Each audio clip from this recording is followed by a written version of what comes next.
Welcome to the Dragon Flagon. How's everybody doing today? We are Two Beards in a Board Game, and today we are reviewing the Dragon and Flagon. It is the best tavern for all that go to fight. Yes, this game is crazy. It's 10 plus age. I don't know why I said that. We don't do that. 2 to 8 players, which is nice. I didn't know this played 8. We should have played this last night.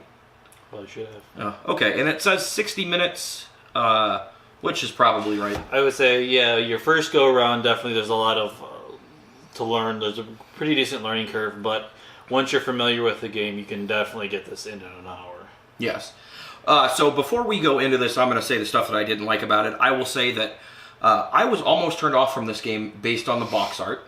I guess I'm an art snob. I read comic books or whatever, and so looking at the box art, I look at box art when it comes to games, and I will say that that does influence my decision-making process. Mm-hmm. Thankfully, I was wrong, because this game is pretty awesome. I, on the other hand, definitely was drawn in by the name and the fact it said Tavern Brawl. So the gist of this game is you are taken to the Dragon and Flagon, you're going in for an ale, and a bar fight breaks out. Yes. Yes, and, you know, you're weary adventurers that just want something to drink and eat, and the next thing you know, you're beating the crap out of each other. Right. Yes, yes. You run into pirates and monks, and there's a cleric and, you know, everything else. It's your true fantasy, you know, era type game. Yep, bar fights. And everybody's got different abilities and stuff like that. And we won't go, like, probably super into game mechanics, but the whole point is to knock people around and get what you get reputation. For essentially your points. Exactly. Before you get to the end of the track, it's got a track around the outside. The one interesting thing I thought of when we were playing the game is that every action you play, you have a deck of cards, and you get to play actions. They all have a certain amount of like time return. Yeah. So you know, if it takes 4, then you go ahead 4. If it takes 1, you go ahead 1. So there are some people that are taking turns.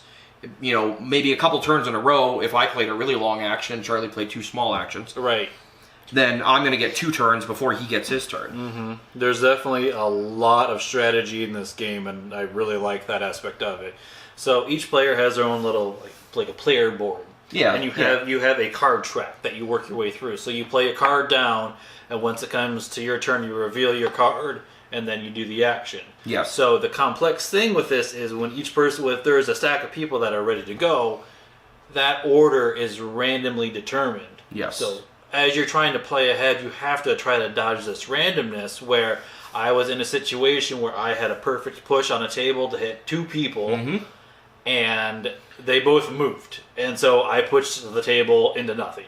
And I wasted my turn. Yeah, and there was a time where your wife kicked a barrel over at me, but I wasn't in the line anymore, so it just rolled until it hit something else. Right, or you're standing. You can stand on tables in this game, which is awesome. And I was standing on the table, and they have special cards, like your specific player cards have a different type of card to it, so there's like purple text with it. Sure. And I got knocked down on the table, so my card didn't actually go up. All I did on my turn was stand up, so I just you know, again, I was set in mission to make a bunch of reputation back, and I got knocked down, and my card literally did nothing. Right. So this game works on a basic grid system like a lot of other games. You move 1 space as one grid. But the cool thing about this game is that there's stuff here, right? You can pick up these chairs and throw them at people. You can pick up these mugs and throw them at people. The rugs can get pulled out from under people and knock them down. Right. Right? Like Charlie said, you can jump up on a table and then swing from a chandelier, you know, across the thing and here. Everybody, if they're lined up, you can just over. mow people down, and you get reputation for each person you hit, and there's so much fun. Yeah, that's just fun. It's just a fun game. It's, you know, it's not overly complicated. There is some strategy involved. It was one of those things. We were reading the rules, and our heads were spinning, and like, this is way more complex than what we want to get into right now. But, you know, it was one of the things we sat down, we started going through it, and we just sat down, started a game, and went terms, you know, very step by step. Everybody had an idea what they're doing. All right, now we can move on and do it. Yeah. Well, I mean, honestly, we got this game and it sat on the shelf for a month. But yeah, we have too many games. We never got to it, and then we got to it, and we just love this game. So everybody also has a special power, and there's this little gold guy. That's the Flagon. That's the Flagon that you can pick up. And so I actually was the only person that picked it up when we were playing our game. And I was the pirate guy. And so once you pick it up, you can activate your special power. My special power was to like shoot cannons from my ship into the bar. Right. And it hit everybody that was still there in that area of effect. But again, there's still that randomness there because I put it down, and if somebody had moved out, then I don't hit them anymore. Mm-hmm. And so it's just kind of like you have to, think a couple steps ahead. Right, yeah, that's the most important part is because when you take your turn, you lay your card down, it actually may be 2 turns before that goes off, so you have to try to think ahead what you want to do and plan what you wanting to do, as well as trying to figure out what people are going to do. Right, and then if you get stunned, a lot of the attacks stun people, and if you get stunned while you're playing, normally you have to have 2 cards down at a time, so you're playing 2 turns ahead, essentially. Mm-hmm. If you get stunned, you have to put a 3rd card down. Right. So now you have to think 3 turns ahead, and that's really hard to do. Right. So I was just reloaded. Right, especially when you're trying to pick things up, you're trying to push things, to pull rugs, and you have to be near stuff, and everybody's adjacent. Everybody has special powers and things that, will go off around them or off in a cone.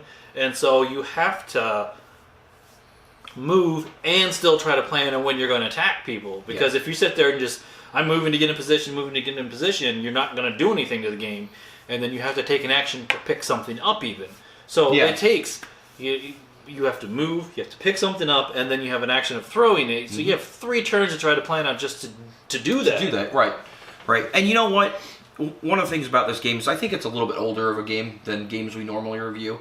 I want to say that it came out in 2016, but I'm not 100% positive. Right, I mean, it's within the last year or so anyway. But here's the thing, is I think that a lot of people may get turned off on this game just looking at, online reviews or stuff like that. In a world where games have gotten so complicated, right? Everything needs to be everything one-ups.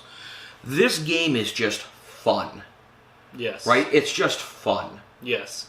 We were all carrying on and yelling at each other and swearing back and forth because I didn't get to go first, and so I'm doing nothing. And it brought out a lot of competitive nature. It did, and it's everybody versus everybody, and you can kind of try to team up with the person next to you maybe if you want to try to figure some stuff out. But essentially, it's a good old fashioned brawl in a board game, right? And if you get bored of this, the cool thing is, and we haven't done this yet, if you flip this board over, there's 2 pirate ships on the back that you can play with. So it's the same sort of idea, except you're fighting across pirate ships. Right. And there's treasure chests in that one, I think, that we didn't get to and stuff like that. So I'm super excited to play with the pirate ships as well. But I mean, just everything about this game, it's just fun. It's got these cool little 3D tables that you can kick around, and nothing is the production value on it isn't massively high. We don't have crazy miniatures here. No, you just have your cardboard cutouts in in slots, which is fine. But I've had as much fun with this game as any other game that we have. A Zombicide with super detailed miniatures, or Massive Darkness, or anything like that. Like this is just pure fun. I will say I really do enjoy the 3D arena aspect of the game. We have all these tables you can get on. You have chairs you can push and kick and pick up, and barrels you can throw, and it's just. There's so much going on in the game that it can seem overwhelming, but once you get going, it's actually a very simple game. It is very simple. It's really, you just pick your cards you want to play, kind of think out ahead of time, put them down, and hope the person that you're aiming for is still standing in the way when your gun goes off. So I would definitely give this a rating of 6 out of 7. Amish, I love this game. I'd say that there's some stuff in it, I probably knock it just on the art style. Because again, I'm an art guy. Sure, I mean, the art isn't crazy good or super detailed or anything like that. It's kind of cartoonish. It's fine, which is funny because being an artist myself, I don't actually find the art part of the game necessarily something that drives me or deters me from a game. Sure. So on that note, I'm going full Gandalf. This game is awesome. It's wizardly, full 7 out of 7. I recommend everybody pick this up and buy it and throw it at their friends. Yeah, into it. If you're going to play this game, get into it, right? That's when you're going to have the most fun, is when you're yelling and cursing at people and, taking chairs and tossing them.